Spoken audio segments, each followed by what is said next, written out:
ನಮಸ್ಕಾರ ಸ್ನೇಹಿತರೆ, ಗಣೇಶ್ ಜೋಸ್ಲರ್ ಯೂಟ್ಯೂಬ್ ಚಾನಲ್ಗೆ ಸ್ವಾಗತ. ಓಕೆ, ಈ ಒಂದು ವಿಡಿಯೋ ಈಗಾಗಲೇ ಏನು ಅಂದ್ಕೊಂಡು ಬಂದಿರ ಪ್ರೋತ್ಸಾಹಧನ ವಿದ್ಯಾರ್ಥಿ ವೇತನ ತಂದು ಕರ್ನಾಟಕದಲ್ಲಿರುವಂತಹ SC/ST ಸ್ಟೂಡೆಂಟ್ಸ್ ಅಂತ ಏನು ಕರಿತೀನೋ ಆ ಒಂದು ಸ್ಟೂಡೆಂಟ್ಸ್ಗೆ ಈ ಒಂದು ಸ್ಕಾಲರ್ಶಿಪ್ಪು ವರ್ಷವೂ ಕೂಡ ಕೊಡ್ತಾರೆ ನಿಮ್ಗಳಿಗೆ ಗೊತ್ತಿರುವ ಹಾಗೆ. ಓಕೆ, ಈ ವಿಡಿಯೋ ಕಂಪ್ಲೀಟಾಗಿ ಹೇಳ್ತೀನಿ ನಾನು, ಯಾರು ಕೂಡ ಸ್ಕಿಪ್ ಮಾಡ್ಕೋಬೇಡಿ. ಯಾಕಂದರೆ ಕಂಪ್ಲೀಟ್ ಇನ್ಫಾರ್ಮೇಷನ್ ಯಾವ ರೀತಿ ನೀವು ಪಡ್ಕೊಳ್ಬೇಕು, ಏನೇನೆಲ್ಲ ಮಾಡಬೇಕು ಅಂತಂದು ಈ ವಿಡಿಯೋದಲ್ಲಿ ಹೇಳ್ತೀನಿ. ಓಕೆ, ಈ ಒಂದು ನಿಮಗೆ ಗೊತ್ತಿರುವ ಹಾಗೆ ಪ್ರೋತ್ಸಾಹಧನ 20,000ರಿಂದ ಹಿಡಿದು 35,000 ರೂಪಾಯಿವರೆಗೂ ಕೂಡ ಬರ್ತದೆ ಅಂತ ಹೇಳಿದೆ. ಸೊ ಹಂಗಾಗಿ ಯಾವುದು ಗೊತ್ತಿರೋ ಹಾಗೆ ಈಗ ಹೇಳಿದೆ ನಾನು, SC ಸ್ಟೂಡೆಂಟ್ಸ್ಗೆ ಬರ್ತಂತಂದರೆ ಪ್ರೈಸ್ ಮನಿ ಅಂತ ಏನು ಕರೀತೀವಿ ಅದೇ. ಸರಿ, ಕಂಪ್ಲೀಟಾಗಿ ಹೇಳ್ತೇನೆ ಅಂತ ಹೇಳಿದ್ರೆ ಈಗ ಒಂದೊಂದಾಗಿ ಓದ್ತಾ ಹೋಗ್ಬಿಡ್ತೀನಿ. ಪ್ರೋತ್ಸಾಹಧನ ವಿದ್ಯಾರ್ಥಿ ವೇತನವು ಕರ್ನಾಟಕ ಸಮಾಜ ಕಲ್ಯಾಣ ಇಲಾಖೆ ಮತ್ತು ಬುಡಕಟ್ಟು ಕಲ್ಯಾಣ ಇಲಾಖೆಯಿಂದ ಪ್ರಾರಂಭಿಸಲಾದ ವಿದ್ಯಾರ್ಥಿ ವೇತನ ಕಾರ್ಯಕ್ರಮವಾಗಿದೆ. ಈ ಪ್ರೋತ್ಸಾಹಧನ ವಿದ್ಯಾರ್ಥಿ ವೇತನವು ಡಿಪ್ಲೊಮಾ ಅಥವಾ ಪದವಿ ಕೋರ್ಸ್ಗಳನ್ನು ಪೂರ್ಣಗೊಳಿಸಿದ SC/ST ವಿದ್ಯಾರ್ಥಿಗಳಿಗೆ 20,000 ರೂಪಾಯಿ ಮತ್ತು 35,000 ರೂಪಾಯಿ ನಡುವಿನ ವಿದ್ಯಾರ್ಥಿ ವೇತನ ಮೊತ್ತವನ್ನು ಒದಗಿಸುತ್ತದೆ. ಓಕೆ, ಹೇಳ್ತೀನಿ ನೋಡಿ, ಇವರಿಗೆ ಬರ್ತದೆ. ಮತ್ತು ಈಗ ಯಾರೆಲ್ಲ SSLC ಪಾಸ್ ಆಗಿದೆ ಅವ್ರಿಗೂ ಕೂಡ ಬರ್ತಾಯಿದೆ, ಅದೊಂದು ಗುಡ್ ನ್ಯೂಸ್. ಈಗೆಲ್ಲನೂ ಕೂಡ SC ಸ್ಟೂಡೆಂಟ್ಸ್ಗೆ ಸ್ಟಾರ್ಟ್ ಆಗಿದೆ, ST ಇನ್ನೂ ಕೂಡ ಸ್ಟಾರ್ಟ್ ಆಗುತ್ತೆ ನೆಕ್ಸ್ಟ್ ಮಂತಲ್ಲಿ ಹೇಳ್ತೀನಿ. ಓಕೆ, ಕರೆಕ್ಟಾಗಿ ಫುಲ್ ವಾಚ್ ಮಾಡಿ. ಓಕೆ, ವಿದ್ಯಾರ್ಥಿಗಳು ತಮ್ಮ ಮೊದಲ ಪ್ರಯತ್ನದಲ್ಲಿ ಏನು ಮಾಡಬೇಕು, ಎಲ್ಲ ವಿಷಯಗಳನ್ನು ಎಲ್ಲ ಸಬ್ಜೆಕ್ಟ್ನು ಪಾಸ್ ಆಗಿರ್ಬೇಕು. ಅಂದರೆ ಫಸ್ಟ್ ಅಟೆಂಪ್ಟ್ ಎಲ್ಲನೂ ಕೂಡ ಪಾಸ್ ಆಗಿತ್ತು ಅಂದ್ರೆ ಸ್ಟೂಡೆಂಟ್ಸ್ಗೆ ಆ ಒಂದು ಸ್ಟೂಡೆಂಟ್ಸ್ಗೆ ಬರ್ತದೆ. ಓಕೆ, ಸರಿ, ನೆಕ್ಸ್ಟ್ ಇವಾಗ ಹೇಳ್ಬೇಕಂತಂದರೆ ಈಗ ಪ್ರೈಸ್ ಮನಿ ಸ್ಕಾಲರ್ಶಿಪ್ 2025 ಮುಖ್ಯಾಂಶಗಳಂತ ಬಂದುಬಿಟ್ಟು ಇದರಲ್ಲಿ ಏನೇನೆಲ್ಲ ಕೊಟ್ಟಿದ್ರೆ ಅರ್ಥ ಮಾಡ್ಕೋಬೇಕು. ವಿದ್ಯಾರ್ಥಿ ವೇತನದ ಹೆಸರು ನಿಮ್ಗಳಿಗೆ ಗೊತ್ತಿರುವ ಹಾಗೆ ಪ್ರಥಮ ಬಾರಿಗೆ ಪ್ರಥಮ ದರ್ಜೆಯಲ್ಲಿ ಉತ್ತೀರ್ಣರಾದ ಪರಿಶಿಷ್ಟ ವರ್ಗದ ವಿದ್ಯಾರ್ಥಿಗಳಿಗೆ ಪ್ರೋತ್ಸಾಹಧನ. ಓಕೆ, ಈಗ 2024-25 ಉತ್ತೀರ್ಣರಾದ ವಿದ್ಯಾರ್ಥಿಗಳು ಈಗ 2024-25 ಅಂತಂದರೆ ಈಗ PUC ರಿಸಲ್ಟ್ ಬಂದೈತೆ, ಅಲ್ಲಿ ಪಾಸ್ ಆಗಿರ್ತಾರೆ. SSLC ರಿಸಲ್ಟ್ ಬಂದೈತೆ, ಅಲ್ಲಿ ಕೂಡ ಪಾಸ್ ಆಗಿರ್ತಾರೆ. ಯಾರೆಲ್ಲ ಕೆಲವೊಂದಿಷ್ಟು ಹುಡುಗರು ಡಿಗ್ರಿ ಪಾಸ್ಔಟ್ ಆಗಿರ್ತಾರೆ ಅಥವಾ ಯಾರೆಲ್ಲ ಎಲ್ಲನೂ ಕೂಡ ಕಂಪ್ಲೀಟಾಗಿ ವಾಚ್ ಮಾಡಿ ಮುಂದೆ ಹೇಳ್ತೀನಿ ಯಾರೆಲ್ಲ ಎಲಿಜಿಬಲ್ ಅಂತ ಕೂಡ ಹೇಳ್ತೀನಿ ನಿಮಗೆ. ಓಕೆ, ಶೈಕ್ಷಣಿಕ ವರ್ಷ 2024-25 ತೆರಡೆ ಇರಬೇಕು. ಓಕೆ, ನೆಕ್ಸ್ಟು ಫಲಾನುಭವಿಗಳು ಯಾರಪ್ಪ ಅಂದರೆ SC/ST ಸ್ಟೂಡೆಂಟ್ಸ್ ಆಗಿರ್ತಾರೆ. ಅದಾದ ತಕ್ಷಣ ವಿದ್ಯಾರ್ಥಿ ಮೊತ್ತ ಎಷ್ಟು ಬರ್ತಂದರೆ 20,000 ಹಿಡಿದು 35,000 ರೂಪಾಯಿವರೆಗೂ ಕೂಡ ಬರ್ತದೆ. ನೆಕ್ಸ್ಟು SC ವಿದ್ಯಾರ್ಥಿಗಳಿಗೆ ಈಗಾಗಲೇ ಏನಪ್ಪ ಅಂತಂದರೆ ಅರ್ಜಿ ಪ್ರಾರಂಭ ಆಗಿದೆ, ಅಪ್ಲಿಕೇಶನ್ ಸ್ಟಾರ್ಟ್ ಆಗಿದೆ. ನೆಕ್ಸ್ಟ್ ಏನಪ್ಪ ಅಂತಂದರೆ ST ವಿದ್ಯಾರ್ಥಿಗಳಿಗೆ ಯಾವ ಸ್ಟಾರ್ಟ್ ಆಗ್ಬೋದು ಅಂತ ಕೇಳ್ಬೋದು. ಅದು ನಿಮಗೆ ಜೂನಲ್ಲಿ ಸ್ಟಾರ್ಟ್ ಆಗುತ್ತೆ. ಓಕೆ, ಆ್ಯಂಡ್ ಲಾಸ್ಟ್ ಡೇಟ್ ಯಾವಾಗ ಅಂತ ಕೇಳ್ಬೋದು. ಇನ್ನೂ ಕೂಡ ಲಾಸ್ಟ್ ಡೇಟ್ ಅವರು ಹೇಳಿಲ್ಲ. ಸೊ ಹಂಗೆ ಇನ್ನೂ ಕೂಡ ಅಲ್ಲಿ ಆ ಟೈಮ್ ಇರ್ತದೆ, ವರಿಬೇಡ, ಆರಾಮ್ಸೆ ಟೈಮ್ ಇರ್ತದೆ. ಓಕೆ, ನೆಕ್ಸ್ಟ್ ಈಗ ಪ್ರೋತ್ಸಾಹಧನದ ವಿದ್ಯಾರ್ಥಿಗಳಿಗೆ 2025 ಅರ್ಹತೆ ಮಾನದಂಡಗಳು ಅಂತಂದು ಈ ವರ್ಷದ್ದು ಏನೇನಲ್ಲ ಎಲಿಜಿಬಿಲಿಟಿ ಅಂತ ಕೇಳ್ಬೋದು. ನೀವು ಇಲ್ಲಿ ಕಾಣಿಸ್ತಿರ್ಬೋದು ನೋಡಿ, ಕಾಣಿಸ್ತಿದೆ. ಅರ್ಜಿದಾರರು SC/ST ವರ್ಗದವರಾಗಿರಬೇಕು. ಈ ಸದ್ಯಕ್ಕೆ ಹೇಳ್ದಂಗೆ SC ಬಿಟ್ಟಿದ್ದಾರೆ, ST ಬಿಡ್ತಾರೆ. ಇನ್ನು ನಮ್ಮ ಚಾನಲ್ ಅಥವಾ ವಾಟ್ಸಪ್ ಗ್ರೂಪ್ನ ಜಾಯ್ನ್ ಆಗಿರಿ, ಬಿಟ್ಟಾಗಿ ಹೇಳ್ತೀನಿ ನಿಮಗೆ.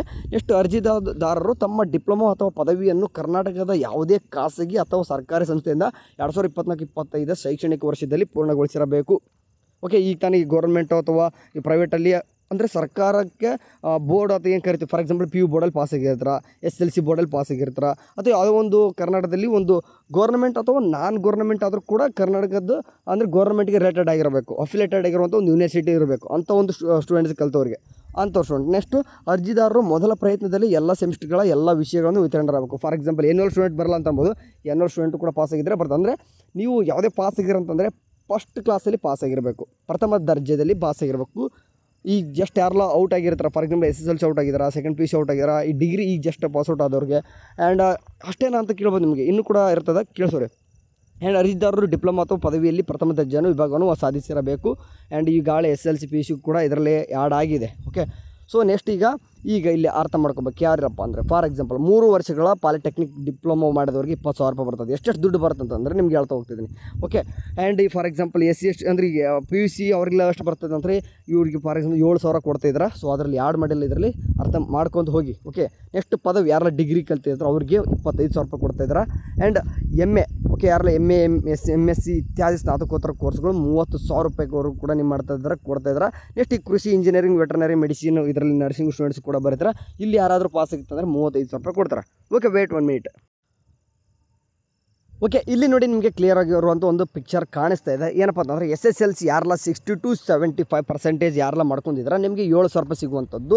ಯಾರೆಲ್ಲ 75%ಗಿಂತ ಹಿಡಿದು ನೀವು 100%ವರೆಗೂ ಎಷ್ಟಾದರೂ ಮಾಡ್ಕೊಂಡ್ರೆ ಆ ಸಂಬಂಧ ಇಲ್ಲ. 75%ಕ್ಕಿಂತ ಯಾರಾದರೂ ಜಾಸ್ತಿ ಮಾಡ್ಕೊಂಡಿರ್ತಾರೆ ಅಂದರೆ ನಿಮ್ಗೆ 18,000 ರೂಪಾಯಿ ಪ್ರೈಸ್ ಮನಿ ಅಂತ ಬರ್ತಾ ಇರುವಂಥದ್ದು. ಆ್ಯಂಡ್ ಯಾರೆಲ್ಲ ಈಗ ಹೇಳ್ದಂಗೆ PUC ಯಾರೆಲ್ಲ ಇಯರ್ ಕಲಿತಾ ಇತ್ತಂತಂದರೆ ಅಂದರೆ ಅದನ್ನ PUC ದಾಟಿ ಈಗ ತಾನೇ ರಿಸಲ್ಟ್ ಬಂದುಬಿಟ್ಟು ಔಟ್ ಆಗಿತ್ತಂದರೆ ನಿಮಗೆ 20,000 ರೂಪಾಯಿವರೆಗೂ ಕೂಡ ಕೊಡ್ತಿದ್ರೆ ನಿಮಗೆ ಕಾಮಿಡಿ ಅನಿಸ್ಬೋದು. ಅಂದರೆ ನಿಮಗೆ ಏನಾದರೂ ಇದು ಫನ್ ಅನಿಸ್ಬೋದು, ಇದು ನಂಬೋಕ್ಕಾಗಲ್ಲ. ಬಟ್ ರಿಯಲಿಸ್ಟಿಕ್ ಆಗಿ ನಮಗೆ ಸಮಾಜ ಕಲ್ಯಾಣ ಇಲಾಖೆಯಿಂದ ಮತ್ತು ಬುಡಕಟ್ಟು ಸಮುದಾಯ ಅದೇನಿದೆಯಾ ಆ ಒಂದು ಡಿಪಾರ್ಟ್ಮೆಂಟ್ ಕಡೆಯಿಂದ ವರ್ಷನೂ ಕೂಡ ಕೊಡ್ತಾರೆ. ಓಕೆ, ಇದರಲ್ಲಿ ಯಾಕಂದರೆ ನಿಮಗೆ ದೊಡ್ಡ ಅಮೌಂಟ್ ಅನಿಸ್ಬಿಡ್ತದೆ. ಯಾಕಂದರೆ ಅಂದರೆ ಇಷ್ಟು ದಿನ ಒಂದು ಕೂಡ ಸ್ಕಾಲರ್ಶಿಪ್ ಪಡ್ಕೊಂಡಿರಲ್ಲ, ಸಡನ್ನಾಗಿ ಇಷ್ಟೆಲ್ಲ ಬರ್ತಂತಂದ್ರೆ ನಂಬಲ್ಲ.